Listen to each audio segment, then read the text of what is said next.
gravação. Pronto, irmãos, a gente está retomando aqui, é a nossa quinta aula, né? O nosso quinto encontro. Rapidamente eu vou dizer para vocês o que a gente tem para tratar hoje aqui. São as obrigações acessórias, né, ligadas ao campo contábil e fiscal.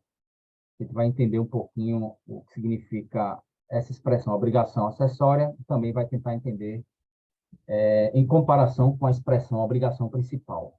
Em seguida, a gente vai tentar entender um pouco o que vem a ser imunidade e isenção tributária. Vamos tentar também entender as hipóteses em que essa imunidade e isenção podem ser suspensas. Vamos avançar um pouco para entender propriamente dita as obrigações contábil e fiscal, algumas dessas obrigações, né? E aí a gente vai iniciar falando um pouco do sistema SPID, que é um sistema público de escrituração. E aí a gente entra aí nessas obrigações, né? Escrituração contábil digital, que é a ESD, ECD, escrituração contábil fiscal, ECF, escrituração fiscal digital, EFD, declaração de débitos e créditos tributários federais, a famosa DCTF, a declaração de imposto de renda retido na fonte, que é a mais conhecida de todas, tá bom?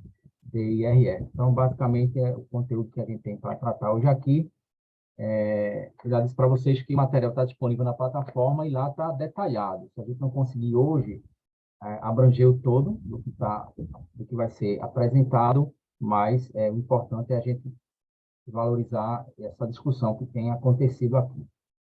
Isso tem sido muito rico para a nossa disciplina, tá bom? Vou só apresentar o slide rapidamente aqui para vocês terem ideia do que foi falado aqui. A gente vai seguir basicamente esse caminho aqui, esse percurso aqui, tá bom? Obrigações acessórias, imunidade religiosa, aí nós estamos no campo do direito tributário. Tentar entender um pouco, né, essa ideia de obrigação principal e obrigação acessória, e a gente está falando de obrigação tributária, né, de impostos.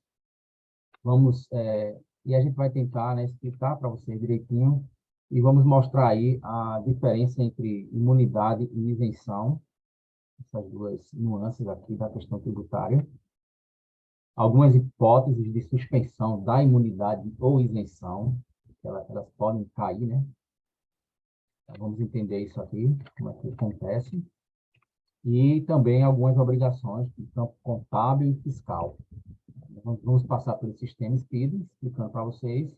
E aqui as obrigações que eu já mencionei, né? SCD, SCF, EFD, DCTF, DIRF. Por que eu estou citando a sigla? Porque, a grosso modo, no meio contábil, o pessoal utiliza a sigla.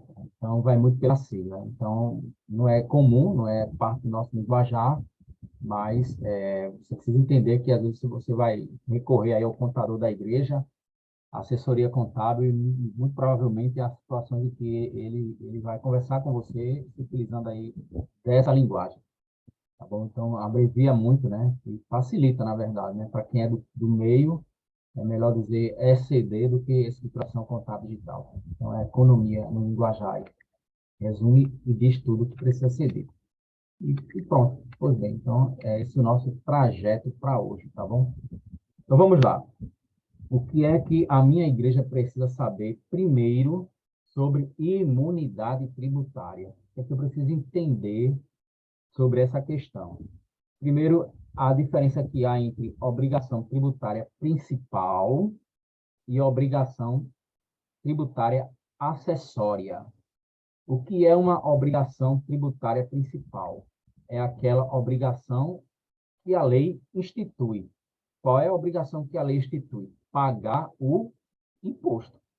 O imposto foi criado e o imposto é para ser arrecadado, é para ser recolhido, é para ser retido, enfim. Então, o imposto foi instituído e a obrigação principal com relação a esse imposto é que esse imposto é o imposto devido, é o imposto que deve ser pago. Essa é a obrigação principal. Só que para que um determinado imposto seja pago, o imposto precisa ser calculado e apurado. Esse cálculo, essa apuração, já começa a nos fazer entender a dimensão do que é uma obrigação acessória. A obrigação principal é pagar o imposto, a obrigação acessória é aquela que consiste em auxiliar a fiscalização e a arrecadação. E você que tem imposto a pagar, você precisa saber como, quanto e quando. Quando é que eu tenho que pagar? Como é que eu faço pagamento? Quanto? E para isso você precisa calcular, né? Aí entra a escrita contábil, escrita fiscal. Então, as obrigações acessórias, elas são essas obrigações que vai ajudar você a exatamente responder essas questões. Quais impostos eu tenho que pagar, sobre quais valores, né? Sobre qual é o percentual, qual é a alíquota, como eu faço esse cálculo, como eu faço pagamento, até quando, qual é o prazo que eu tenho para pagar, você que deve. E o ente federado, que tem o direito de cobrar, que vai receber o imposto, por meio dessas obrigações acessórias, ele vai fazer o quê? Ele vai auxiliar você, porque ele vai dizer que você tem até tal data para poder fazer o pagamento, e o pagamento é feito, a base de cálculo é essa base de cálculo aqui, então ele vai dizer como é que você precisa fazer. Isso vai ajudar a fazer o quê? A fiscalizar. Vai auxiliar você e também vai auxiliar o ente federado, que vai cobrar. Então, essa é a diferença entre uma obrigação principal. A obrigação principal está instituída em lei. É o IPTU, o Imposto de Renda, o IOF, o ICMS, o ISS, e etc. É um imposto, ele está definido em lei, e cabe a você pagar se você, de fato, se enquadra naquela situação em que existe esse imposto recai sobre você. Então, a obrigação principal é pagar. As obrigações tributárias acessórias, como já disse para vocês, ela vai auxiliar tanto você que tem imposto a pagar, aliás, você vai calcular, inclusive, para saber se deve mesmo pagar aquele valor, ou um valor a menos, ou se você se isenta, por algum motivo, e vai auxiliar o ente federado a fiscalizar essa arrecadação desse imposto, desse tributo. Aí a gente entra numa esfera importante, né? Que é a imunidade tributária aos tempos. E aí a expressão, né, na Constituição é imunidade tributária aos tempos de qualquer culto. E aí quando a gente fala tempo de qualquer culto, e aí a gente, a grosso modo, a gente está envolvendo a religião institucionalizada, né, enquanto instituição. E aí não importa evangélico, espírita, católico, religiões afro, enfim, né? De maneira geral, cultos, qualquer culto. Essa expressão que está lá no artigo 150, o inciso 6º da Constituição, ela garante que qualquer entidade de cunho religioso, seja imune a todo tipo de impostos governamentais dentro do Brasil. Professor, então, nesse sentido aí, só pode ser cobrado ou alterado isso aí se alterar a Constituição, né? Exatamente, exatamente. Fala aí, Matheus. Professor, está dando para me ouvir? Está um pouco ruidoso, vamos tentar compreender aqui. Fala, meu irmão. No caso, só para ver se eu entendi, a obrigação principal seria o fato de ser obrigado a pagar, né? E a acessória seriam leis que ajudariam para auxiliar a, sei lá, fiscalização, né? Ou arrecadar esse dinheiro, seria isso? Leis, normas, regulamentos, a legislação infraconstitucional, né, que vai auxiliar exatamente essa cobrança, né, do imposto, do tributo. É basicamente isso. Bom, então, como o nosso irmão João falou, né? Então, é preciso que haja mudança na Constituição para que as instituições de cunho religioso percam essa imunidade. Imunidade é mais do que isenção, e é isso que a gente vai tentar explicar para vocês. Imunidade é uma coisa, isenção é outra, ou seja, imune quer dizer que a legislação não nos alcança. O ente federado não pode criar imposto para lançar sobre as costas da igreja. Não pode.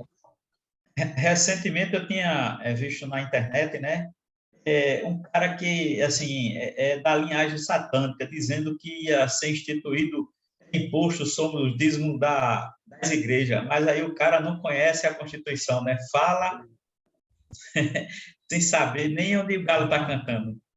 sem saber, ou seja, é proibido às pessoas políticas, isso está lá no texto da Constituição, é vedado às pessoas políticas instituírem impostos sobre templos de qualquer culto, no que se refere ao patrimônio, renda e serviços que estão vinculados às suas finalidades essenciais. Opa, olha só, presta atenção à vinculação aqui, né? A vinculação da lei, a vinculação constitucional. Tudo que a religião faz está associado à sua finalidade essencial. Então, ela tem que se comportar dentro daquilo que é previsto, dentro daquilo que é esperado. Uma igreja não pode se comportar, embora ela seja instituição, embora ela tenha o seu aspecto jurídico, ela não pode se comportar como uma empresa, ela não tem finalidade lucrativa, entendeu? Então, não pode haver desvio de finalidade. Isso que eu estou falando aqui é uma deixa para vocês entenderem que a imunidade, em algum momento, pode cair. Em que hipótese? A primeira delas é desvio de finalidade. Você não pode se comportar como empresa, você não tem finalidade lucrativa. Se você se comporta como empresa, então quer dizer que essa imunidade não te alcança mais. Ela não te alcança mais. Então, Professor, e se contribuir também para alguém, né, lavar o dinheiro de crime, de coisa, né? Assim, sendo investigada, ela vai perder também essa imunidade, né? Isso, ela incorre, né? A gente vai tratar isso mais na frente. Então, a igreja é imune. Oi. Mas, no caso, se a igreja começa a agir como empresa, ela meramente perde a imunidade ou ela tem que pagar multa, alguma coisa assim? Há uma série de sanções, né? E essas sanções, elas são de acordo com a gravidade do delito e elas são escalonadas. Elas são escalonadas, ou seja, a princípio, ela, naquele período que foi constatado que houve desvio de finalidade, ela vai ser multada. Ela vai ser obrigada a pagar. Então, tem um encargo, um ônus financeiro para ela naquele período. E ela tem que ajustar a conduta dela para poder voltar a se comportar como igreja, sem finalidade lucrativa.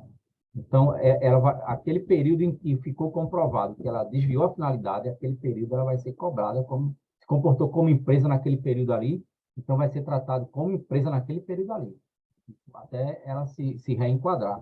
Então, basicamente é isso. Então, é uma perca temporária, né? Pode chegar até um fator definitivo no sentido de que essa associação ela vai se extinguir, vai ficar extinta, porque ela, na sua razão social, a sua finalidade institucional, melhor dizendo, é uma entidade sem fins lucrativos, não pode agir como empresa. Então, vem uma série de sanções. O senhor poderia dar alguns exemplos assim para ficar mais prático para no entendimento, Pronto. assim, de maneiras como ela agiria que seria como uma empresa, que perderia a finalidade? A gente vai avançar e eu vou mostrar para vocês. Eu tenho uma lista aqui, tem N exemplos. A gente vai chegar lá, Matheus. Segura aí. Pastor, Oi. é interessante também, né, que essas limitações que a legislação nos impõe como igreja é uma das coisas que qualifica a igreja como uma instituição que está separada do Estado, que ajuda a garantir o Estado laico, né? Porque se a igreja vai se comportar como uma empresa, ela tem que se submeter a toda a regulação estatal. Isso. Como uma organização à parte, todos esses direitos que ela recebe, toda essa isenção e toda essa proteção que a Constituição garante, é justamente por causa da divisão entre igreja e Estado. Porque se é para ser uma empresa, ela não pode ser igreja, ela tem que submeter, de fato, à regulação do país, né? Correto, Neto. Perfeito, meu irmão. Muito preciso. É isso mesmo. Então, gente, imunidade é uma coisa, isenção é outra. A imunidade é uma garantia constitucional. Dispensa a petição. Você não precisa pedir para ser ninguém. Você é imune, o imposto não recai sobre você. Já a isenção, qualquer instituição, até mesmo uma empresa, ela pode entrar com um pedido de isenção. Eu quero me isentar de pagar esse imposto. Eu quero me isentar de pagar essa taxa. Ela pode ingressar junto ao poder público com um pedido de isenção. Se vai ser aceito ou não é outra história. E aí tem essas questões, né? Imunidade e isenção. Tem que entender, basicamente é isso. Até por exemplo, uma empresa qualquer, em algum momento, entende que deve solicitar a isenção do imposto X. vai pedir. Aí, se o órgão, se a entidade responsável, o ente federado, entender que de fato, é possível fazer, eles podem decidir fazer. Caso não, né, não está impedido de pedir. Não está impedido de pedir. Agora vem, veja só. Para gozo, isso que eu vou dizer aqui responde em parte o que Matheus perguntou. Para gozo da imunidade, presta atenção, ou da isenção, para gozar de imunidade ou gozar de isenção, quer dizer, eu sou uma escola, eu sou uma empresa, mas eu quero ficar isento de pagar um determinado imposto. Eu posso ir lá pleitear. Quando eu for fazer o pedido, eu preciso entender que eles vão fazer um levantamento. Então, tem que haver determinado enquadramento em alguns aspectos para que eu seja atendido. Então, para gozar imunidade ou isenção, as instituições elas são obrigadas a atender alguns requisitos. Aí a gente destaca aqui alguns destes requisitos. Quais seriam? Não remunerar, por qualquer forma, seus dirigentes pelos serviços prestados. E a gente está falando da diretoria estatutária. Isso é objeto de discussão, inclusive agora, recentemente, em 2015, com a Lei 13.151, houve uma mudança no entendimento em torno desse requisito aqui, que já não nos afetava como igreja. Por quê? Porque o que se entendia em relação à igreja é o seguinte, que o pastor é o diretor ou o presidente da instituição. Ele não está recebendo porque ele está cumprindo com a função de presidente, não. Ele está recebendo porque ele é pastor. Mas, como tal, ele vai poder fazer o quê? Exercer um cargo de diretoria. Um cargo de diretoria. Então, a remuneração que ele recebe não é porque ele é o diretor, o presidente. É porque ele é o pastor. O mesmo em relação a outro integrante do ministério. Lá tem um presbítero tal, um missionário tal, que ele recebe uma remuneração, mas não é em razão dele estar trabalhando como tesoureiro, como diretor de patrimônio, não, é em razão do exercício do seu ministério, da sua atividade ministerial, que abrange aspectos administrativos. Então, já era entendido na dimensão da organização religiosa. Mas essa lei 13.151 abriu a possibilidade de outras instituições, como autarquias, fundações, que eram impedidas, que não podiam remunerar os seus dirigentes, que possam fazê-lo. Mas de que maneira? Veja como é que está. É algo muito novo, é uma lei de 2015, e o entendimento ainda está sendo pacificado. Há uma pequena discussão, mas a ideia que se tem é o seguinte: pronto, eu tenho uma instituição, uma associação, ela não tem finalidade lucrativa, eu antes não podia remunerar os meus dirigentes, mas agora, com a Lei 13.151, eu já posso. Em que circunstância? A circunstância é a seguinte: aquela associação, aquela entidade, aquela instituição precisa do serviço de um advogado, de um contador. E, por coincidência ou não, um dos diretores daquela instituição é um advogado, é um contador. Então, não precisa a instituição contratar esse profissional fora. Ela pode simplesmente remunerar aquele diretor, não pelo encargo da diretoria que ele está exercendo, mas para o exercício específico daquela atividade que a associação está necessitando. Então, é como se fosse algo semelhante ao que acontece com a igreja. Semelhante não, é algo que, diria assim, é o inverso do que acontece com a igreja. Ou seja, o pastor é o presidente e está sendo remunerado, mas não é porque ele é o presidente, é porque ele é o pastor que exerce essa função. Já para as outras entidades sem finalidade lucrativa, há necessidade de um diretor receber a remuneração, não porque é diretor, mas porque a entidade está precisando de um suporte jurídico, administrativo, contábil, enfim, e tem aquela pessoa qualificada na equipe. Ele não precisa contratar outra pessoa fora. Ele pode simplesmente remunerar por aquele serviço específico que aquele diretor vai prestar. Então, essa lei 13.151 de 2015 permitiu essa alteração nesse requisito legal, que era uma exigência para quem quisesse pedir imunidade de imposto. Vou solicitar, vou pedir que me isente a gente desse imposto aqui, pedir isenção desse imposto aqui. Para isso, eu preciso o quê? Deixar claro que a gente não remunera os nossos dirigentes. Só que agora, né, houve essa mudança aqui.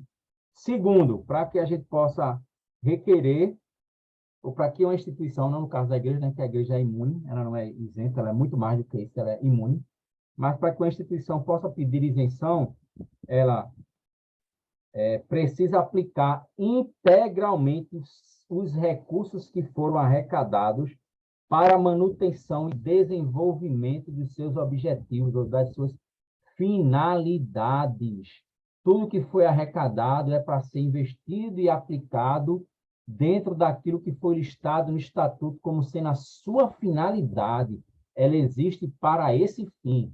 Captou a ideia, Mateus? Então, se tu desvia a finalidade pegando o recurso da igreja e aplicando numa outra... vou pegar o recurso da igreja, vou fazer um aporte financeiro comprando ações. Espera aí, cara. O que é que tu está investindo no mercado de ações? Tu está em busca de uma finalidade lucrativa? Isso pode ser entendido como um desvio de finalidade. Não é com esse intuito que a instituição igreja existe. Então, tudo que foi arrecadado pensa em suprir a necessidade da divulgação do evangelho, da expansão do reino, da abertura de novas igrejas, do sustento dos missionários, do suporte aos necessitados, enfim. Isso corresponde à finalidade da igreja. Não, a igreja tem muito dinheiro guardado aqui, porque a igreja acumulou esse mês, sobrou, eu vou pegar e vou fazer uns aportes aí. Não, então, está desviando a finalidade. Então, é um outro requisito, aplicar de maneira integral o que foi arrecadado na manutenção e desenvolvimento daquilo que corresponde à sua missão. E aí a gente tem que ter muito cuidado com quem controla as finanças da igreja, para saber o que é que ele está fazendo, se essas finanças estão sendo, de fato, aplicadas dentro do que corresponde à finalidade da instituição. Outra questão, é necessário manter uma escrituração completa de receita e despesa, do que entra e do que sai.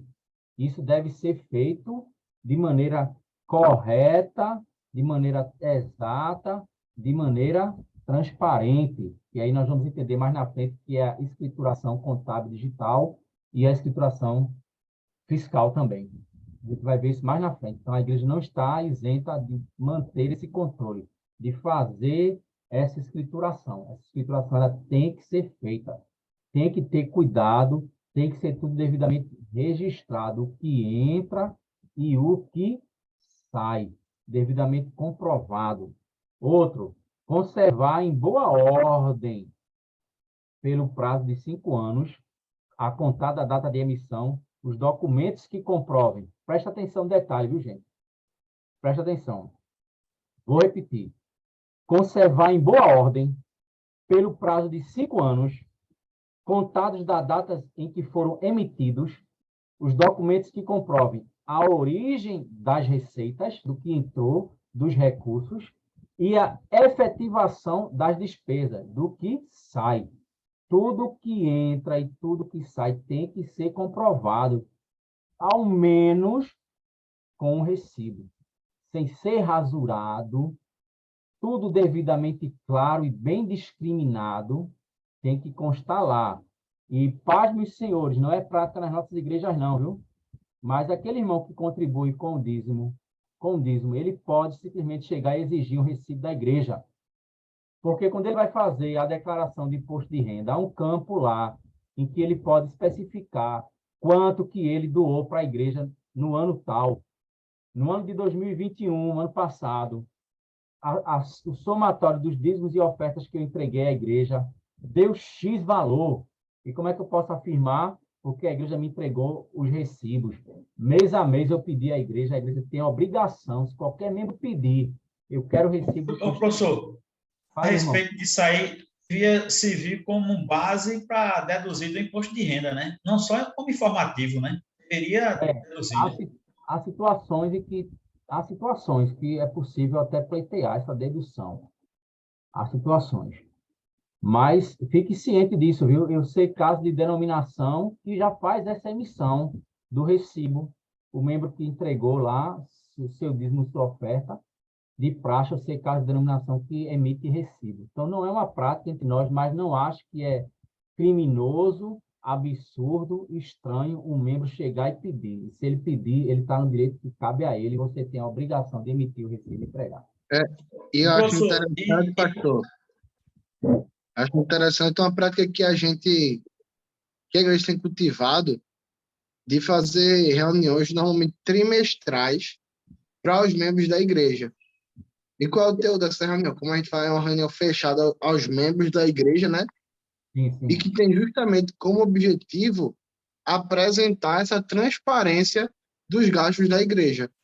Então, durante essa reunião, a gente apresenta, o tesoureiro ele apresenta os dados, a gente tem uma projeção, primeiro apresenta qual foi a projeção para o ano, com o que é que a gente ia investir o dinheiro, onde é que ia sair, de onde é que ia entrar, e depois ele apresenta como foi gasto, qual foi a despesa que a gente não estava esperando, o que é que a gente projeta para o ano que vem.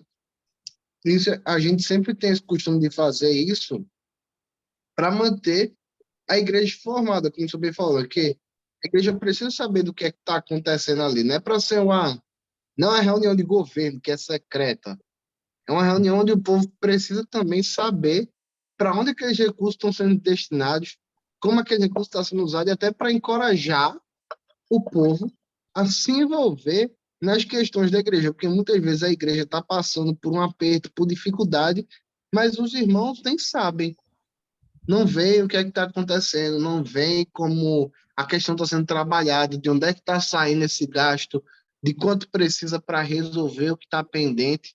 Isso acaba prejudicando a própria igreja, né? É verdade. Boa prática, excelente prática, serve como modelo, inclusive, né? Eu não sei a dinâmica, como acontece, por exemplo, na Igreja de João, né? É uma igreja de governo mais episcopal, mas prestação de contas, como é que acontece, meu irmão? Deixa eu entender. eu fui tesoureiro já por diversas vezes na igreja. A gente tem um livro de escrituração, né? Eu até estava observando o que o senhor falou aí, o digital, mas lá ainda é o manual. Então, tem o livro de escrituração contábil, que é o Caixa. Tem o outro que a gente faz os lançamentos diários, anexando todos os comprovantes, e no final do mês faz o encerramento da prestação de conta, né? Os membros assim, da direção, né? E é posto no quadro de aviso de forma simplificada, é o que entra e o que sai, e o saldo. E assim, com a observação bem em letras garrafais que para os membros que são efetivados, membros confirmados, eles podem pedir o livro de escrituração para ver mais detalhadamente a prestação de contas. Mas é simplificado no quadro para toda a igreja. Agora, professor, a respeito do que o senhor falou aí de pedir um recibo para que se declare, aí me veio à mente o seguinte: e a igreja que realmente não está fazendo esses cumprimentos das obrigações acessórias vai cair na malha fina, né? Porque, por exemplo, você, se não atingir aquele limite que eu acho que é 28, é menos de 30 mil, beleza, mas se eu ultrapassar aquilo ali e a igreja não está fazendo, porque eu acredito que independente do valor, ela vai ter que declarar ou não, né? Ela tem que declarar sempre, sempre. Vocês vão entender daqui a pouco, porque o que acontece é o cruzamento de informações. Exato. A igreja, ela não a igreja é imune ao imposto de renda. Ela não paga imposto de renda, mas ela é obrigada a informar a origem do recurso. E essa informação da origem do recurso pode ser detalhada. Quanto mais detalhada, melhor. A igreja pode, inclusive, informar que foi o CPF tal, okay? Eles vão pedir CPF tal e doou X durante o ano. O CPF tal doou Y. O CPF tal doou... Entendeu? Ela pode informar, não foi o irmão tal, né? O irmão tal tem um CPF, então ela pode informar detalhadamente o montante do que entrou e discriminar especificamente. Há campos específicos para isso. E aí ela omite, ela vai ser multada, né? Quando ela omite essa informação, vai pagar a multa, né? Na prática, mas na prática, o que está interessando mesmo, na prática, como se faz a declaração, a informação, é só do montante.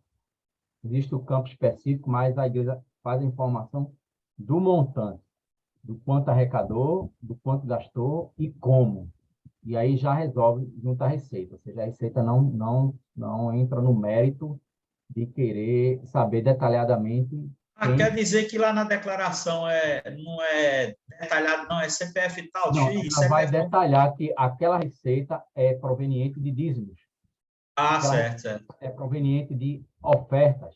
Ela vai Certo. detalhar sim. Ela vai Ah, detalhar sim. sim. Ela não vai detalhar, por exemplo, entrou 100 mil reais. Seriam 10 pessoas que doaram cada uma 10 mil. Ela vai ter que detalhar as 10. Ela não faz isso. Então, ela Certo, vai certo. informar que 100 mil corresponde a dízimos. Entendeu? Mas a Receita Federal amanhã ou depois pode simplesmente decidir, dizer assim, a gente vai cruzar melhor as informações, então a igreja vai ter que informar detalhadamente que foi o CPF tal que doou tal, CPF tal doou tal, CPF tal doou tal. Não vai poder pegar a igreja não paga imposto, mas vai poder pegar a pessoa que deixa de informar, entendeu? O cruzamento da informação, vai cruzando as informações assim. Pois bem, Professor, pode falar. no caso, mas essa atitude seria exatamente para fiscalizar se a igreja está realmente servindo aos fins que ela se propõe Exato. ou não? Exatamente. A finalidade é exatamente essa, é perceber se não há desvio de finalidade. O que eles querem saber é isso, se não há lavagem de dinheiro, se não há desvio de finalidade, então se a igreja não está cometendo nenhuma ilegalidade. Então, o que eles querem é isso, não é para multar, eles não querem multar a igreja. E a igreja vai ser multada se ela não cumprir prazos, né? Se ela não cumprir o prazo, melhorou o áudio, Matheus, melhorou, para mim chegou melhor. Então, ela vai ser multada se ela descumprir prazos de apresentar declarações. Ela não paga o imposto, ela é imune. Mas ela tem que prestar todas as informações que a Receita pedir, referentes a essa movimentação financeira e ao imposto. Então, são esses requisitos que qualquer instituição filantrópica, uma associação qualquer, que não goza de imunidade como a igreja, porque a imunidade, como eu já disse para vocês aqui, é para templos de qualquer culto e não para qualquer associação. Templos de qualquer culto, entidade religiosa, imune. Agora, a isenção, qualquer associação que não tem essa finalidade lucrativa, pode ir lá e solicitar. Eu não tenho finalidade lucrativa, minha finalidade é outra. Então, eu vou pedir que fique isento daquele imposto ali. Só que para pedir, tem que saber se ela se enquadra dentro desses requisitos que a gente vem discutindo aqui. Se ela conseguir provar que se enquadra, o ente federado pode julgar e julgar favorável. Não, a gente vai isentar você, pelo menos durante um tempo, de pagar esse imposto aqui. Então, são esses alguns dos requisitos. Vocês vão encontrar lá no texto ainda outros. Também a gente faz uma lista ainda maior desses requisitos. Vocês vão ver lá outros itens, tá bom? Hipótese de suspensão da imunidade ou isenção. A gente acabou discutindo aqui, né? Indiretamente entrou no meio da nossa discussão. Aí, o que é que a legislação prevê? Sem prejuízo das demais penalidades previstas em lei, a Receita Federal pode suspender o gozo da imunidade ou da isenção. Como e por quê? Relativa aos anos onde a pessoa jurídica praticou ou por qualquer forma contribuiu para a prática de um ato que se constitui crime ou infração. A gente acabou de mencionar, ela desviou completamente a finalidade dela. Durante aquele período em que ela desviou a finalidade dela, a imunidade, se ela era imune, a imunidade deixou de existir. A Receita conseguiu provar que durante um ano aquela igreja se comportou como empresa, porque pegou o que arrecadou e saiu fazendo aplicações financeiras, investindo em mercado de ações, enfim, etc. e tal. Então, não é a finalidade da igreja. Então, durante aquele período que ela ficou ali, funcionando como empresa, ela vai ter que pagar o imposto devido, como se empresa fosse. A partir daí, ela reajusta, né, a sua conduta voltando a se comportar dentro da sua finalidade estatutária e bola para frente. Ô, meu professor, Oi. agora uma dúvida.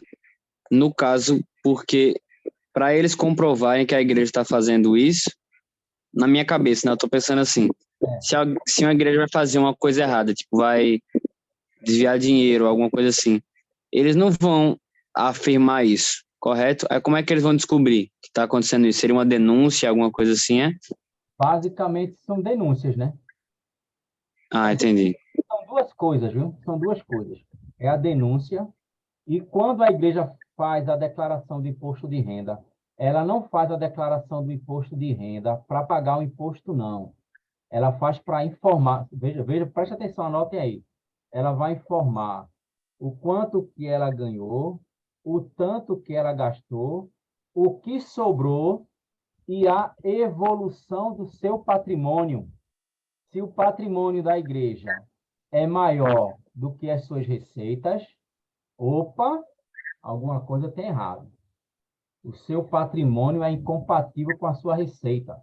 Na declaração do imposto de renda, ela vai informar tudo que ela tem e tudo que ela está adquirindo. Só que tudo que ela tem, tudo que ela está adquirindo, tem que ser compatível com o montante do que ela está arrecadando. Como é que é? Professor, Oi, as doações vão entrar aí em caráter de receita também, né? também. Bater aí. Isso. Por exemplo, como é que a igreja durante um ano, a igreja arrecadou 100 mil reais, um exemplo, 100 mil reais. O montante do que ela arrecadou, aí inclui dízimos, ofertas e etc. O montante do que ela arrecadou foi 100 mil reais. A igreja arrecadou 100 mil reais e, na evolução do seu patrimônio, ou seja, ela tinha um templo, esse templo tinha uma área para estacionamento e um prédio anexo para educação religiosa. Era o básico. Área de estacionamento, a nave do templo para o serviço religioso, o culto, e um anexo onde tinha umas salas para escola bíblica. Aí, naquele ano, ela arrecadou 100 mil reais. Na evolução do patrimônio, ela demonstrou que houve a aquisição de um terreno no valor de 200 mil. Poxa, peraí, se essa igreja só arrecadou 100, como é que ela pode comprar um terreno de 200? Não é estranho? Aí ela vai ter que dizer como é que ela fez. Não, a gente comprou um terreno de 200, mas a gente deu um sinal de 10 mil e parcelou o restante em tantas e tantas vezes. A perder de vista, a gente vai passar 10 anos pagando. Isso tem que ser informado e tem que ser apresentado também exatamente isso aí, vai ver. Agora sim, agora dá. Então, a evolução do patrimônio de uma igreja, ela denuncia flagrantemente se há algo de errado que está acontecendo, entendeu? Eu comprei o Professor, terreno. e no caso, por exemplo, se a igreja arrecada 100 mil, aí digamos que um irmão, hipoteticamente, né, um irmão assim de fora, doa mais 100 mil. Aí esses 100 mil que o irmão doou, a igreja vai ter que colocar dentro do pacote, né? Para informar. Tem que informar, porque, Entendi. por exemplo, No caso, pastor, se a igreja recebe uma doação de imóvel e tudo mais, essa doação tem que ser registrada para a igreja poder comprovar, né? tem que ser registrado, tem que ser registrado. Ela tem que fazer parte da evolução patrimonial da igreja. Tem que ser informado dentro da declaração.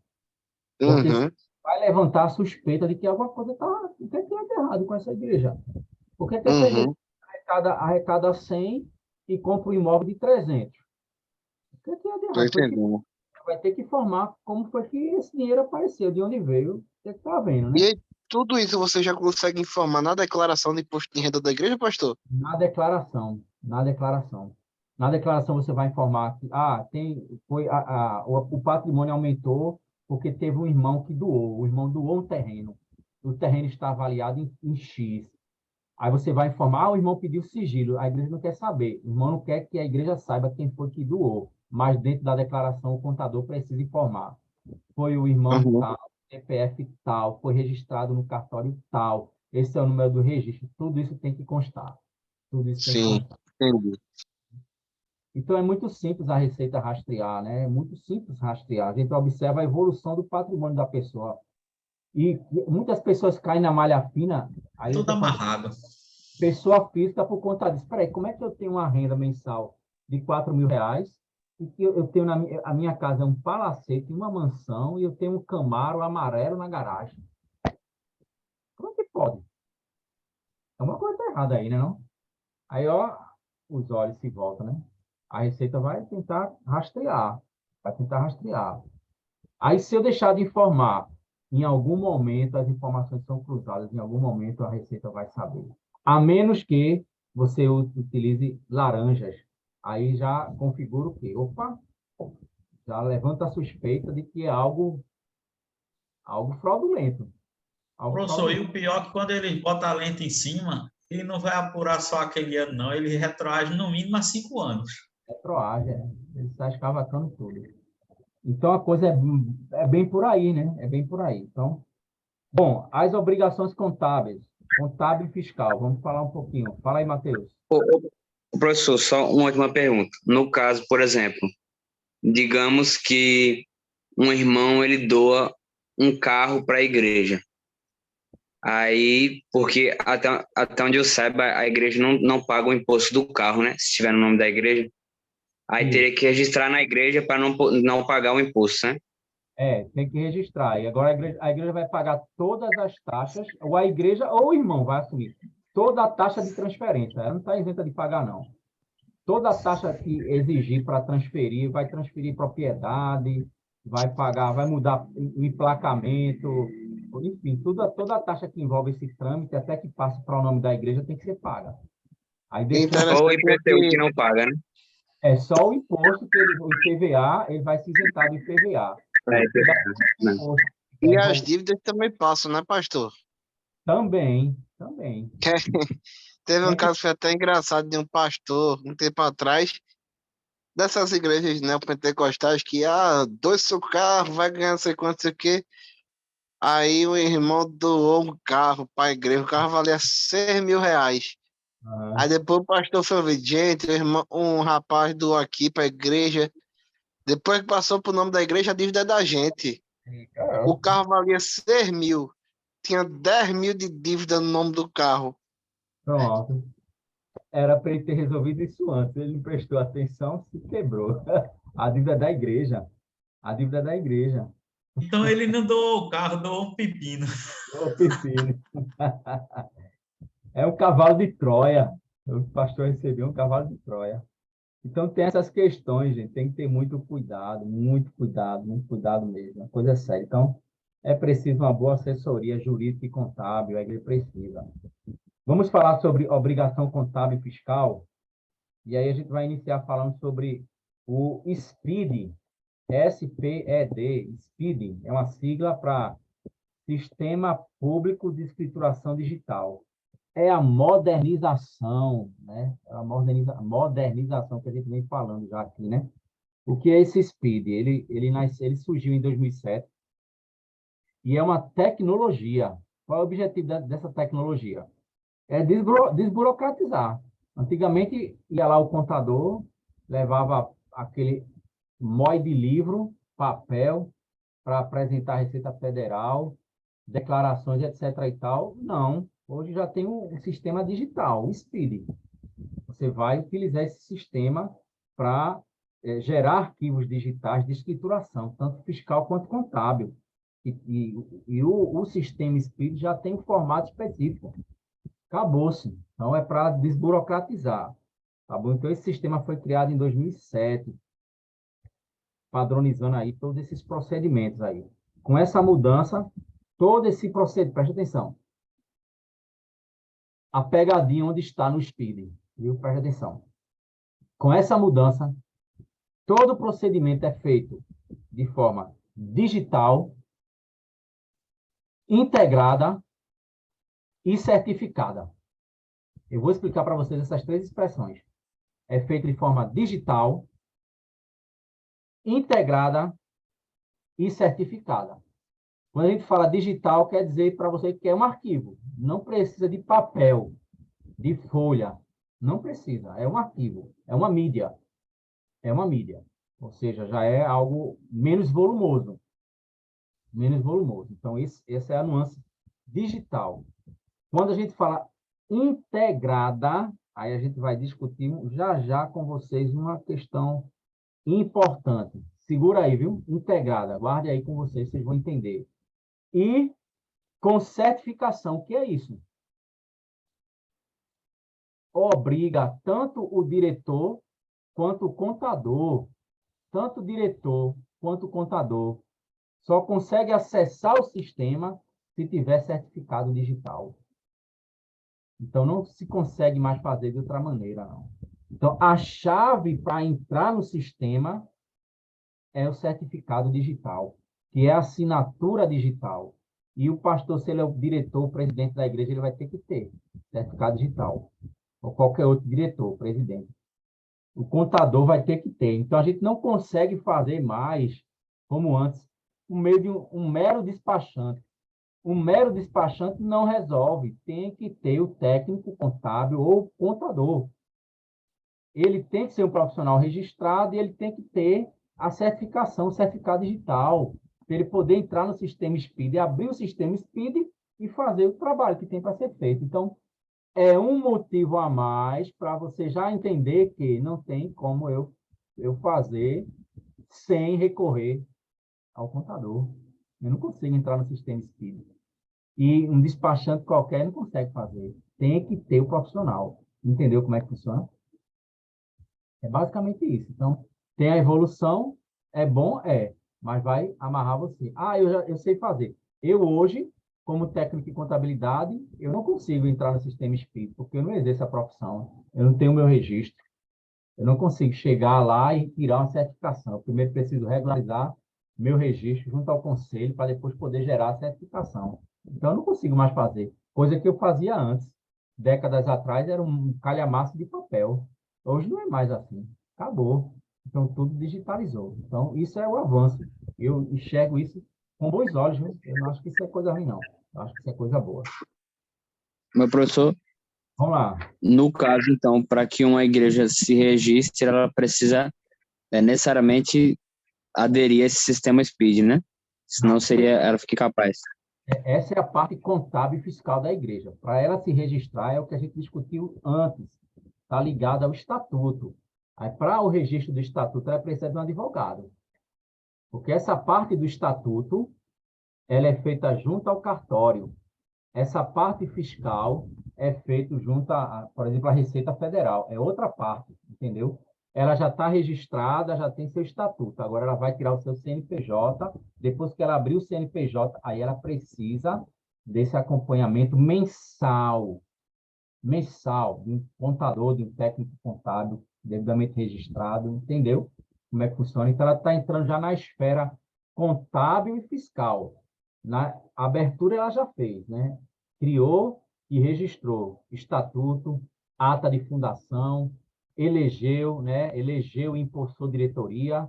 Agora, esse aspecto com suporte do advogado. Agora vem outro aspecto, com o suporte aqui do contador, do técnico contábil, né? Que já entra nessa esfera já contábil e fiscal. Ô, pastor, no caso assim, de todo jeito, para aderir ao SPID, ele vai ter que contratar um escritório contábil para Vai ter ficar. E assim, outra coisa que eu percebi, você falou do negócio de integrar, toda vez que entrar dízimo em oferta, ele vai ter que digitar lá que entrou o valor, porque no final do ano, ele, quando for fazer a declaração de imposto de renda, já está lá no sistema, já fica mais fácil, né? isso. Porque assim, na minha igreja, a gente só contrata o contábil no final do ano para declarar o imposto de renda. Aí, no caso, se ele quiser agora aderir, vai ter que ser mensalmente uma taxa, né? Aí, Feito- olha, depende de como está sendo feito lá, né? Por isso que eu digo a você, como a legislação ela tem peculiaridades, esse caso seu aí, eu acho que o contador, ele deve estar fazendo somente a declaração de créditos tributários e a declaração de imposto de renda. Ele está fazendo É anualmente. isso. É, só isso que ele faz no final do ano. Ele No está período, fazendo né? Que, ele está fazendo a DCTF e a DIRF, mas tem outros isso. elementos aí, né? que é a escrituração contábil e fiscal. Né? Ele precisa fazer isso aí. Aí precisa saber como é que ele está fazendo isso, né? Precisa saber como é que está sendo feito direitinho. Você vai pegar esse texto que está lá na plataforma, imprima e depois procure conversar com o seu contador. Olha, como é que está sendo feita aqui essa parte, essa escrituração contábil? Como é que está sendo feita essa escrituração fiscal da igreja? Está tudo certinho? Ou está sendo feito somente o imposto de renda? Ou a DCTF? Então, você vai conversar com ele, né? Porque, por ordem aqui, quais são as obrigações acessórias do campo contábil e fiscal da igreja? Primeiro, a escrituração contábil digital, ECD. O que é isso? Substitui os livros de papel, né? Os livros contábeis de papel. Naturalmente, a igreja vai continuar usando, o tesoureiro vai ter que fazer no papel, o livro caixa mesmo, mas vai ter que levar depois para lá, para o contador. Ele vai ter que passar isso para o sistema digital, entendeu? Ele vai ter que fazer o balancete da igreja. Ele tem que colocar isso no papel e levar para o contador, para depois o contador lançar lá no sistema. E essa é a escrituração contábil. Vai continuar sendo feita à mão. Recibo de pagamento, recibo de recebimento, né? Redundante, né? Recebeu algo, recibo. Pagou algo, recibo. Junta tudo isso aí para levar para o contador.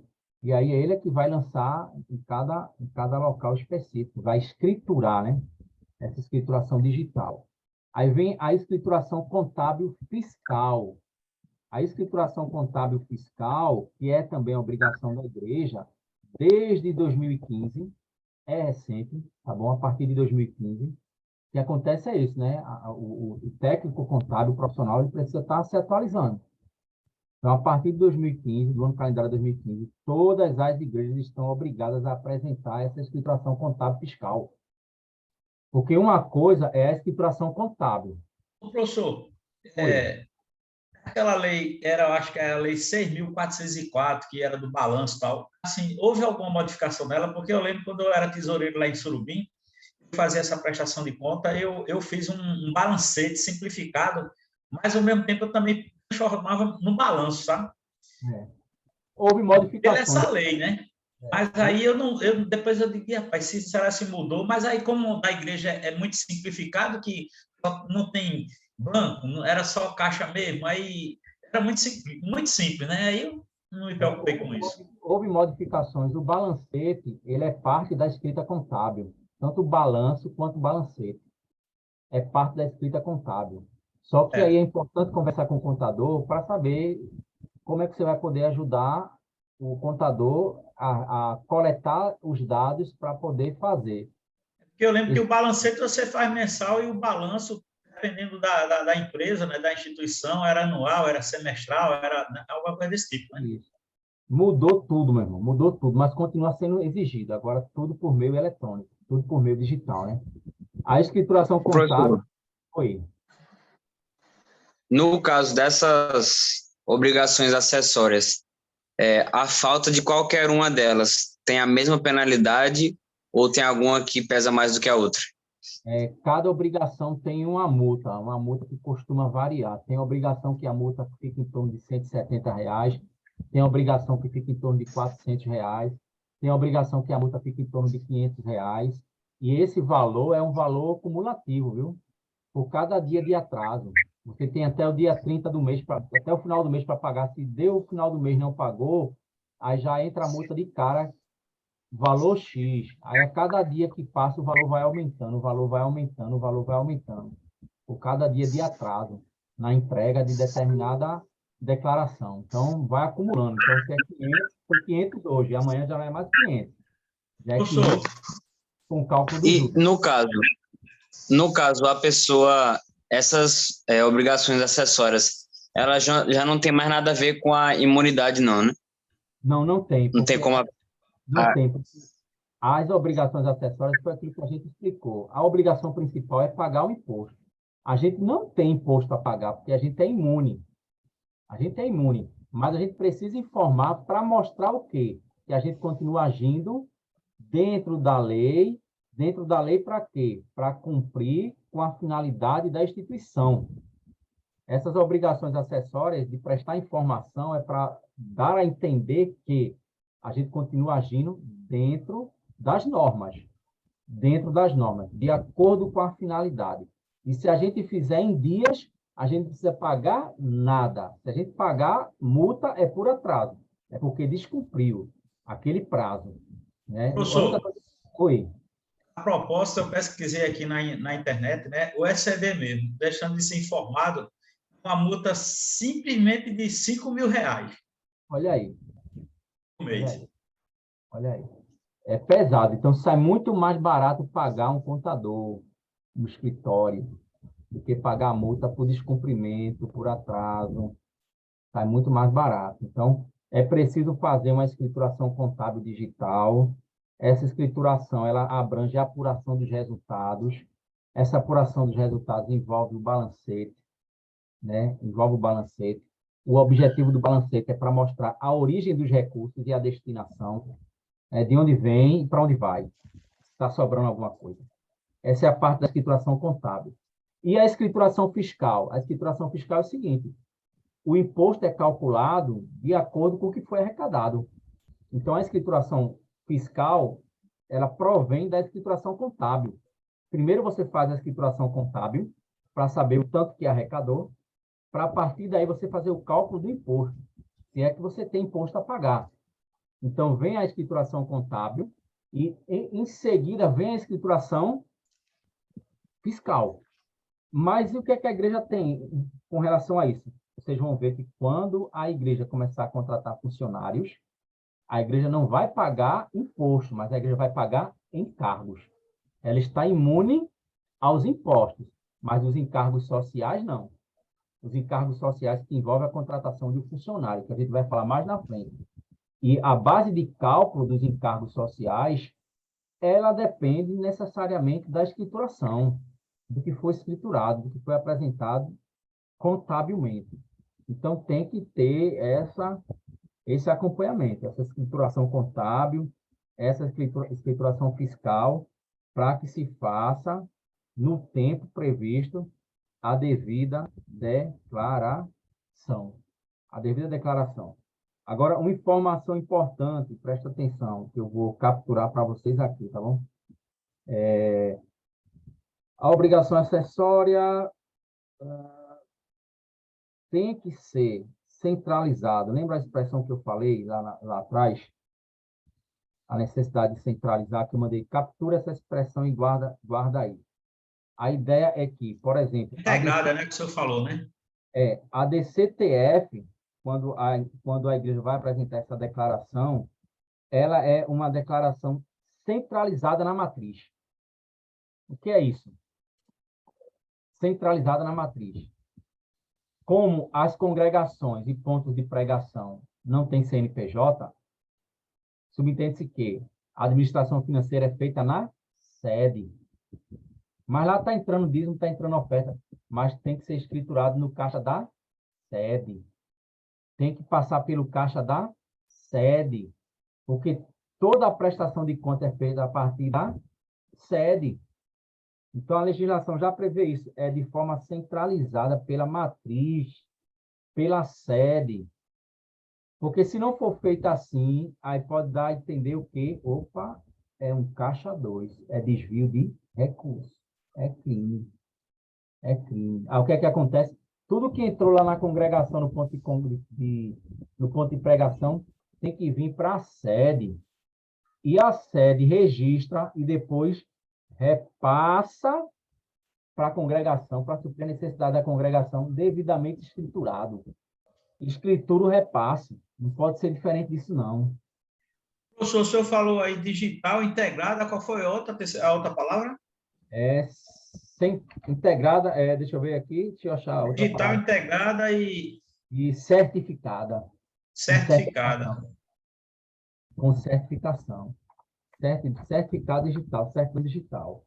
Então, tem que ter, não tem como se isentar disso, não.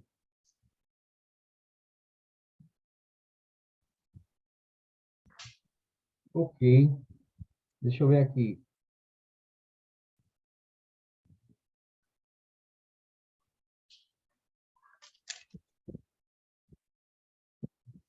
Ok, para fazer todo esse processo é obrigatório possuir um certificado digital. Aí a pergunta, e esse certificado digital é pago, é gratuito, é pago, neguinho? E se o diretor, aí veja a questão, quem é o diretor da igreja? É o irmão fulano, está lá na ata, ele foi eleito diretor, mas esse irmão nem é da igreja mais. E a igreja precisa fazer a escrituração, precisa de certificado digital. O cara está lá como diretor e o cara nem está na igreja mais. Já é outro, e a igreja não fez o quê? O registro da ata. Qual foi a ata que elegeu esse outro irmão como diretor? Destituiu aquele irmão que partiu e elegeu esse irmão como diretor. Onde é que está essa ata? Essa ata foi registrada? Essa ata tem que ser registrada e tem que ser informada à Receita Federal. E o responsável pela igreja agora não é o irmão fulano, é o irmão Beltrano. Porque o irmão Beltrano tem que ter o certificado digital para, em conjunto com o contador, fazer as declarações que são necessárias fazer. Entendeu como é a coisa? Como tudo está bem amarrado e interligado, é um cerco legislativo. E quem caminha dentro da esfera da lei não tem que se preocupar com nada disso. É só buscar assessoria e cumprir prazo. E mais nada. Busca assessoria e cumprir prazo. Agora você tem que estar perguntando. Tem que chegar junto do contador, dizer, olha, o que é que minha igreja está pendente aí? Qual é o prazo? Isso aqui foi feito, olha, tem uma lista aqui. Essa escrituração aqui foi feita, essa declaração aqui foi apresentada, não porque, é até quando? Até o dia tal. E o que é que falta? Está faltando a igreja informar isso, isso e isso. Aí vai procurar. Então, é aí onde eu digo, você não precisa fazer, você precisa saber o que tem para ser feito, para acompanhar e cobrar. Tá faltando entregar aqui o livro caixa. Quem é que tem o livro caixa? É tesoureiro. Então, vou lembrar... Professor, as penalidades que o senhor se refere às obrigações acessórias, ela está só no caráter de multa e encargo financeiro, é só nessa parte? Multa, encargo, e não somente isso. Aí o que é que acontece? O CNPJ fica negativado, inativo. A dívida é protestada também, judicialmente, você pode ser obrigado a pagar. E se não tem grana para fazer isso, confisco de bens, até a extinção da associação da entidade. É um conjunto. É um conjunto. Vai desde uma multa, com juros de correção monetária, até a inatividade ou negativação, o protesto da dívida, o confisco do bem e a extinção da associação ou da entidade religiosa. Veja só até que ponto chega. O professor, só pode repetir de novo a pergunta que travou aqui, eu não entendi não. A pergunta do irmão que o senhor está respondendo. Ele perguntou, foi basicamente, você repete, João, a pergunta para você ser mais preciso. Foi assim, em termos de penalidade, se restringe só em multas e em encargo financeiro, aí o senhor afirmou, não, que o CNPJ pode ficar negativado, a dívida pode ir para a União, né? Um negócio assim, a extinção da Isso. dívida ativa da União, né? Isso. Vai, ó, A extinção, protesto da dívida, né? Multa, é multado, é negativado, ou seja, o CNPJ fica inativo, né? Fica negativado.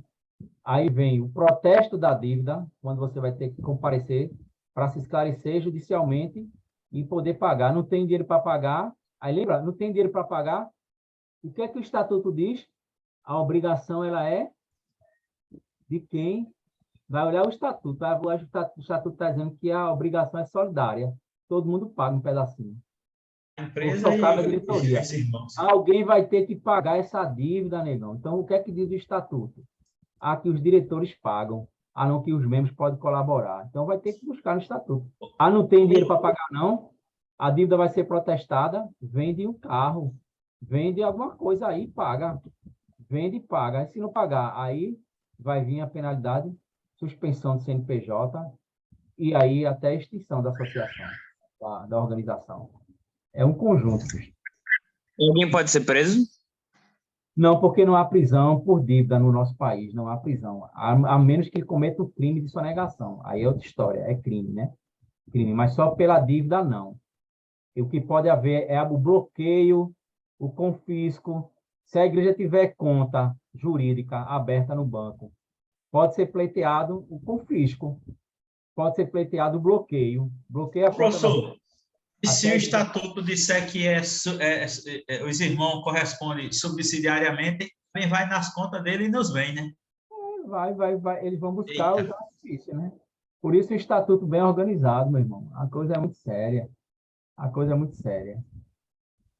É isso, gente. A discussão é basicamente essa. Tem mais informações ali que vocês podem acessar. Está lá no texto. Está na plataforma. Se vocês tiverem dúvida, até durante a semana, no grupo, pode perguntar. Fica à vontade, joga a pergunta lá. Se eu não souber, eu vou atrás, vou pesquisar, vou buscar informação para poder trazer para vocês. O que eu durmo tranquilo, como já disse a vocês, eu durmo tranquilo porque o que eu estou trazendo está atualizado. Eu estou tendo um enorme trabalho, mas eu faço com prazer de me atualizar. Então, vocês têm aqui informações recentes. Vocês vão ver até na lista está até no texto impresso e está no slide também, né? Os links e as fontes dos livros que a gente consultou. Você vai ver que o livro só tem 2 livros aqui que foram de 2016, que é o Manual do Pastor e Planejamento e Gestão Eclesiástica, 2016. O restante é de 18 para cá, 18, 19 e 20. Tudo bem atualizado, tudo bem antenado, porque as mudanças, elas não param, né? E é por isso que é importante buscar o profissional, porque o profissional tem a obrigação de se manter atualizado. Aí vai o pastor se preocupar em administrar a igreja. O pastor vai deixar de estudar a Bíblia e teologia para ficar estudando teorias da administração, legislação previdenciária, fiscal, contábil e etc. Não dá não, minha gente, não dá não. Ou uma coisa ou outra. Ou uma coisa ou outra. Professor, Oi. no caso, em relação aqui, eu entrei aqui na plataforma, aí eu queria só entender da atividade, porque o senhor fala para a gente destacar, listar alguma das obrigações, né, das acessórias, contábil e fiscal, e destacar as penalidades que a igreja incorre caso não as observe. Aí isso é para a gente falar qual seria a consequência de cada uma delas especificamente ou das consequências possíveis. As consequências que você lembrar, e a grosso modo a gente já falou aqui, né? Eu vou jogar essa aula lá na plataforma, você pode depois entrar na aula de novo e pegar o gancho das informações que foram passadas, né? Porque no texto não vai ter dizendo, se deixar de cumprir, vai pagar a multa de X, o valor tal, e o valor tem os juros diários, tem os juros... Não tem esse detalhe, mas a grosso modo você já sabe o que é que implica, né? É uma cadeia de consequência, né? É uma multa... Oi, fala, meu irmão. Com relação ao CNPJ, o senhor disse que ele podia ser negativado, suspenso ou extinto, né? Mas uma vez extinto, aí como era que seria depois para se regularizar uma situação dessa, uma vez que o CNPJ foi extinto, assim, a nível contábil e fiscal, né? A dívida permanece. A dívida permanece. Ela vai recair sobre alguém. Alguém vai ter que arcar com a dívida. Alguém vai ter que arcar com a dívida. Entendeu? E aquela instituição morreu no papel. Não existe mais não, mas a dívida é transferida. E aí o estatuto vai dizer, a dívida se transfere. Alguém vai ter que arcar com aquela consequência ali. Não fique... Mas no caso, como é a ordem que o senhor falou, meu pastor? Olha, a multa é cumulativa. A multa é cumulativa. A multa é retroativa. Foi descoberto hoje que deixou de pagar, mas aí se levantou e percebeu que não é só hoje, não. Há mais de um ano que vem deixando de pagar. Opa, ela vai retroagir o valor para trás e para frente. Vai ter que pagar o que deixou de ser pago lá atrás. E daqui para frente, se não pagar, vai se juntar ainda mais, vai ser somado. Então, ela é cumulativa, a dívida ela vai aumentando, ela vai aumentando. A única benesse... É cumulativa e regulativa, que o senhor falou? Cumulativa, retroativa, ela retroage, ela pode pegar você lá atrás, você deixou... esse mês eu deixei de pagar, mas eles descobriram que não foi só esse mês, não. Faz um ano que tu não paga. Então, tu vai pagar esse mês e os outros 12, lá para trás, um ano que ficou para trás. Cumulativa, retroativa, implica em negativar, né? Negativação do CNPJ, protesto da dívida, confisco de bens, extinção, suspensão, coisas desse tipo. Entendi. Suspende o CNPJ, depois confisco de bens, bloqueio de conta, que vai ser protestado na justiça, né? Bloqueia a conta da igreja até pagar. Bloqueia a conta da igreja, aí ferrou, aí bloqueou, a igreja nem sabe, aí os irmãos tomam mandar o dízimo para lá para a conta. Professor, aí essa dívida que vai ser escrita na União, ela se refere ao CADI, né? Aí os irmãos tomam mandar o dinheiro para a conta da igreja sem saber que a conta está bloqueada por questão judicial. Aí quando o tesoureiro vai lá para pegar o dinheiro para pagar as despesas da igreja, não consegue, porque a conta está bloqueada. O senhor já presenciou alguma coisa assim? Alguma situação assim? Graças a Deus, com igreja não. Com empresa, sim. Com igreja, não. Graças a Deus. Com igreja, não. Já presenciei, como já disse para vocês, né? Igreja que teve que negociar a multa, porque a Receita negocia. Negocia assim, ó, vocês não podem pagar de uma vez, a gente divide. Divide em 300 vezes aí, mas vocês vão pagar. Aí você começa a pagar o acordo que foi feito, o parcelamento, e você não sofre mais nenhuma sanção, não é negativado, nada. Você faz o acordo para ir pagando. Isso eu já vi, já assessorei a igreja nessa situação. E, enfim, agora, hoje não tem como, gente, você tentar manter a escrituração contábil, fiscal, sem o suporte de um escritório, de uma assessoria, não. É um risco desnecessário. É um risco desnecessário. Então, é preciso esse acompanhamento. Ok, gente. Temos aí perguntas que vocês desejam fazer para a gente poder, por hoje, encerrar.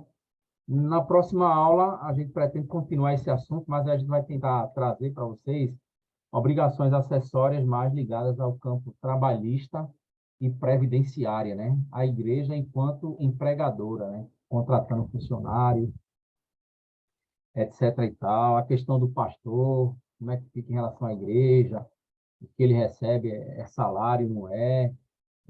Enfim, quais são as obrigações ligadas aí a esse vínculo que o pastor tem e outras pessoas, né? Enfim, então, nos próximos a gente vai falar mais basicamente sobre isso. Querem fazer alguma pergunta? Tete a tete. Então, eu vou para o bate-bola com vocês aqui, viu? Vamos lá, vou sortear um aqui na hora. Antônio, que está aí com a cara séria e enrugada. Antônio, qual é a lição que tu tira daquilo que a gente conversou hoje aqui? Professor, sinceramente, eu confesso que eu vou ter que assistir essa aula de novo. Porque eu estou mais perdido que segue em tiroteio. Mas, olha, veja só. De fato, é muito assunto, assim, né? É muitas informações, muitas obrigações também. E, de fato, assim, viu, eu vou precisar... Como o senhor falou, né? Nessas obrigações, obrigações de assessorias aqui, parte 1, eu estava dando uma lida aqui, de fato, assim, são muitas informações que não me dão base para responder essa pergunta, né? Se você não assistir a aula e não tiver, de fato, atento ao que foi dito aqui, de fato, que eu acredito que todas as respostas estão nessa aula, você fica perdido. Mas, assim, eu vou ter que assistir a aula novamente, viu? Porque só essa aula aqui não foi suficiente para me fazer entender essa primeira parte, não. Viu? Fiquem tranquilos, porque lembra a premissa básica nossa, né? Eu já repeti hoje e a gente vem falando sempre. Você não precisa fazer, você só precisa saber o que tem para ser feito. E saber o que tem para ser feito não quer dizer que você tem que se aprofundar no assunto, não. Quer dizer que você tem que dar um sobrevoo. É um panorama geral, para você entender, para você poder cobrar, para você poder chegar junto ao contador e dialogar e perguntar se está sendo feito e não, etc. e tal. Mas ter esse panorama da situação. Se você for profissional da área, é outra história, né? Você, por gosto, você mergulha, mas não é obrigatório, não. Vamos ver. Nosso irmão João, o que fica de lição desse nosso encontro hoje aqui? Amém, professor. Essa aula, a gente vai... cada aula que passa me surpreende mais ainda, né? Então, com essas siglas ECD, ECF, EFD, DCTF e o DIFT, a gente tem que partir exatamente dessa premissa que o senhor falou. A gente não precisa fazer, mas saber que tem tudo isso para fazer, por quê? A gente acompanhar e cobrar do contador. Uma vez que a gente está pagando, ele tem que prestar conta para nós, assim, a respeito de toda essa escrituração contábil e fiscal, né? Porque, de repente, ele não só faz a igreja, ele faz um leque de empresas e vai que ele delega lá para os seus funcionários e qual o risco de capolir nessa que eu fiz a pesquisa aí, que é R$ 5.000 por mês de multa, o ECD, escrituração contábil digital. Veja que problema que é causado, né? Então, se faz necessário que você tenha um conhecimento para cobrar. Então, assim, foi muito importante essa aula de hoje.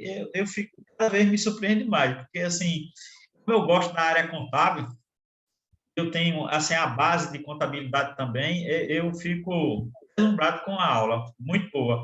Inclusive, eu andei durante já o dia, né, dando uma lida lá e pesquisada na internet, e vou pontuar algumas coisas que houve alteração já agora, porque a título de colaboração com a sua aula, né? Porque eu vi que tem algumas coisinhas que mudou em termos de prazos. Aí eu digo, vou juntar na hora de responder lá no fórum. Muda sempre, irmão. Está sempre mudando um prazo ou outro. Anualmente tem que estar olhando, porque a Receita Federal ela pode lançar uma nova instrução normativa. Aí uma nova instrução normativa altera a instrução anterior. Aí muda um prazo, muda um negócio outro. Não tem como a gente estar acompanhando. Por isso até evito estar mencionando. Tá? Vocês vão ver lá, viu? No texto tem prazo, mas fique atento a isso, viu? Esses prazos mudam. Às vezes é num mês, às vezes é no outro, enfim. Uma série de questões. Outra coisa que a gente já falou, e João lembrou, bem lembrado aqui, tem que ter cuidado com o profissional que vai contratar, porque você pode, de repente, ter o azar de cair na mão de um profissional que não é muito ético, nem muito correto. Deixa de pagar, aliás, deixa de informar, a igreja recebe a multa, aí depois que ele percebe que, eita, deixou de informar, ou por culpa dele ou de um funcionário dele, a responsabilidade é dele. Aí o que é que ele pode fazer? Ele tem que arcar, ou ele arca e desconta do funcionário, eu vou descontar do teu salário, eu vou pagar aqui e vou descontar do teu salário, mas não vou penalizar a igreja, não. Ou então ele pode dar uma de João sem braço, uma de inteligente, né? João sem braço, esperto, de negocia com a Receita, parcela aquela dívida e diz à igreja, eu tenho um valor que tem que ser pago mensalmente. Você não sabe, acha que não é normal, é uma taxa que tem que pagar, aí tem que estar pagando todo mês, quando na verdade é uma multa, porque não informou no prazo e a culpa não foi sua, foi dele. Aí ele foi e deu esse desenrolo e jogou nas costas da igreja. E se o cara for mais pilantra ainda, o cara paga, desconta do funcionário e cobra da igreja. Ô, professor, ele paga do bolso dele e recebe. Tem que estar atento a isso. A respeito disso que o senhor está falando, aqui em Limoeiro, quando eu ainda estava trabalhando, que já vai fazer 6 anos que eu me aposentei, então acho que em torno de uns 10 anos, mais ou menos isso, estourou um pepino que um contador ele recolheu o dinheiro dos impostos a pagar das empresas, diversas empresas. Ele tinha um convênio com um camarada de Carpina que tinha a máquina de autenticação exatamente como se fosse uma máquina do banco. Então, uma hora autenticava com a sigla do Banco do Brasil, outra hora aplicava com outro banco particular. Eu sei que quando estourou o pepino, quem descobriu primeiro foi uma empresa que trabalha com mineração lá de Bom Jardim. A dívida dela estava em torno de mais de 100 mil no CADIM, quando eles foram pesquisar, e quando foram ver, era o dinheiro que dava para o contador recolhia o imposto falsamente, né? Dava o comprovante que pagou, mas na realidade a dívida estava em aberto. Veja que pepino. É bronca. Então você está ligado, que isso pode acontecer com a igreja também, viu? Vamos lá. Meu irmão Severino, o que é que fica de lição do que a gente discutiu hoje aqui? O que fica de lição justamente é essa preocupação de ter a situação contábil em dia, né? O senhor falou aí desse novo sistema, eu acredito que veio para agregar, para ajudar e também colocar as coisas em ordem, né? Porque geralmente esse sistema integrado deixa até um pouco mais prático e fácil colocar a situação financeira da igreja em dia. É o que eu tiro de aprendizado para mim hoje, justamente esse sistema que já está em prática já, muitas igrejas já têm aderido, e é bom, porque assim, as coisas de Deus geralmente ela tem que andar em ordem de decência, né? E a gente tem que mostrar para o mundo que a gente é diferente do mundo, né? O mundo vai trapaceando, passando a perna no governo, aí é com o mundo, e o crente ele deve andar na linha reta. Gostei. Verdade. É isso aí. Matheus, se conseguir falar aí, o que é que fica de lição do que foi discutido hoje aqui? Professor, eu confesso que, assim, as primeiras aulas eu tenho ficado bem que nem Antônio mesmo. Eu nunca tinha falado sobre essas coisas, não sabia, então ficava bem perdido. Aí essa aula eu tentei perguntar mais, interagir mais para ver se eu conseguia compreender melhor. Dessa vez eu consegui compreender melhor. Então, basicamente, assim, resumindo, né, de maneira simplória, eu creio que todo jogo tem uma regra, né? E aí pode aprender que existe uma regra também, né? E que para jogar dentro da regra, tem que seguir esses passos, precisa ter um custo a ser pago, mas algo que ficou muito claro para mim é que vale muito mais a pena você jogar dentro da regra, tanto para glorificar a Deus, como até pelo custo mesmo, né? Que as multas, as coisas. Então, é bom isso. E outra coisa que fica é que realmente é necessário você buscar um administrador, né? Porque é tanta informação, tanta atualização, que se de fato eu buscasse enveredar por esse caminho de sempre me atualizar, entender tudo isso a fundo, eu ia perder muito tempo que eu poderia estar realmente focando em discipulado, em teologia, enfim. Então, acho que basicamente são essas duas, né? A de jogar dentro da regra do jogo, né? Que realmente vale a pena, é melhor. E também o fato de que realmente é necessário um profissional. Seriam essas duas coisas. Uma outra informação para vocês, hein? Pode ser que amanhã ou depois vocês sejam diretores da igreja, respondam juridicamente por ela, o nome de vocês constem lá na Receita Federal, vocês têm que ter uma assinatura digital, um certificado digital. Então, não passa esse cheque em branco, não, viu? Não é que você vai desconfiar da equipe, não, mas tudo vai ser feito no seu nome. Então, meu irmão, acompanhe, porque tudo vai ser feito no seu nome. Então, você tem que saber o que é que está sendo feito para depois dar problema aí, você nem sabia. Bom, então acompanhe. É isso aí. Neto, o que é que fica de lição do que foi discutido hoje aqui?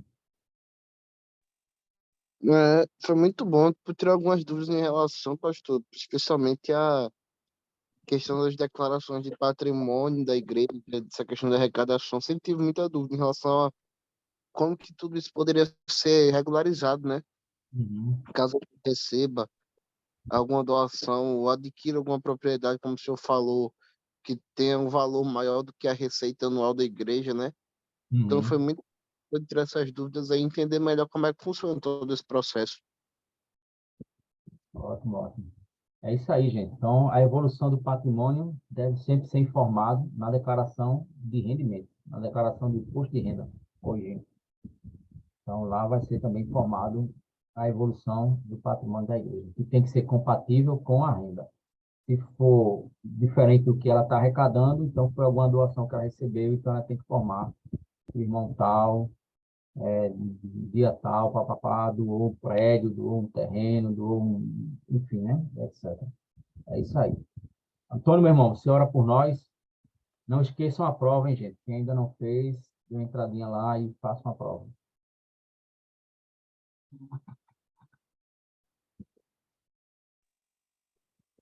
Amém. Pai, nós te louvamos, Senhor. Muito obrigado. Muito obrigado por tudo que o Senhor tem feito por nós. Obrigado porque o Senhor nos deu mais uma oportunidade de poder estar reunido mais uma vez, de poder aprender um pouco sobre essa matéria que é tão importante para nós, Senhor Deus, que estamos à frente do ministério, que estamos discipulando, servindo a igreja de forma direta.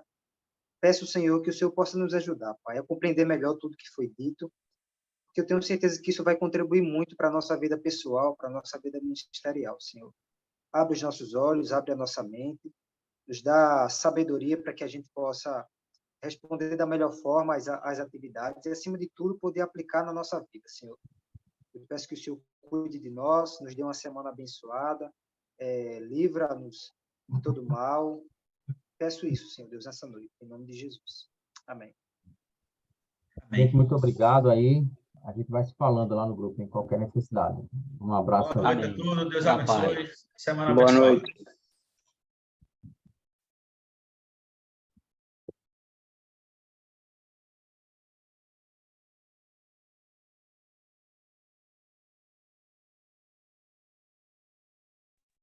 Boa noite, meus irmãos. Até para a semana.